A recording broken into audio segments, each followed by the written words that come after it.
Final poids léger ici à Diouroup Leray dimanche 20 novembre 2022 waaw ngeen koy am en direct sur Général TV na leen acca yokk leen abonné di aimer di commenter di partager sama gars yi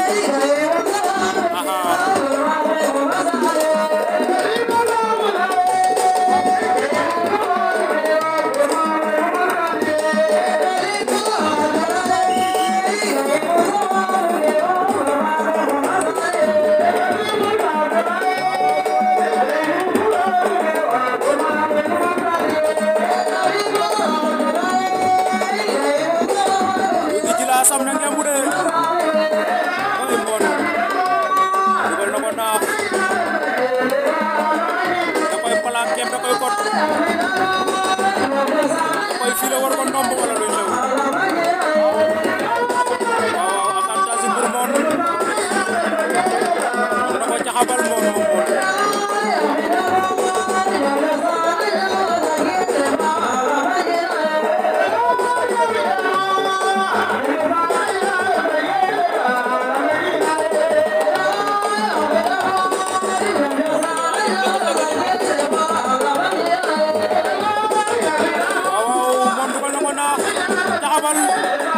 kontre ko Gouy Gui dafa njool kar masha Allah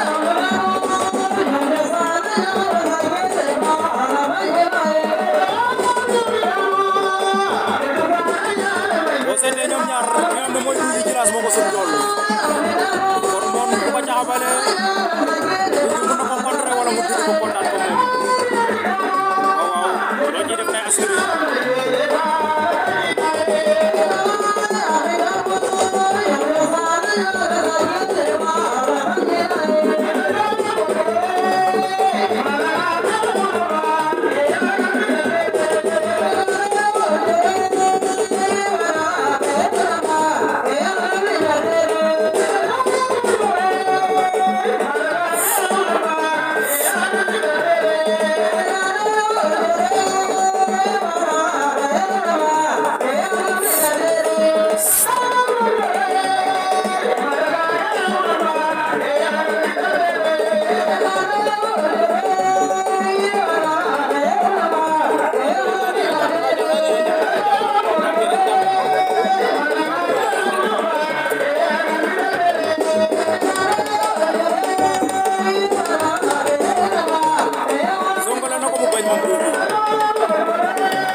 la ko dafa njool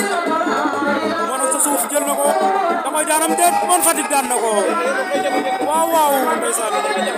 Mon Fatick daan na ko nee naa la keroog moo jël coow bi wàllu ya ndeysaan tey bu ñëwaat fi nga xam ne mooy Diouroup jël poids léger rak la ci Aliou Ndour bato Sénégal Mon Fatick ndeysaan mbaru ngóor ñaan bi daan na ko Grand Waly Sarr bi Fatick maa ngi lay bëgg di la siyaar seen mbër bi jël na poids léger waaw waaw Omar Faye Nguy bëgg naa la siyaar la ndeysaan Mon Fatick daan na Gouy Gui Djilass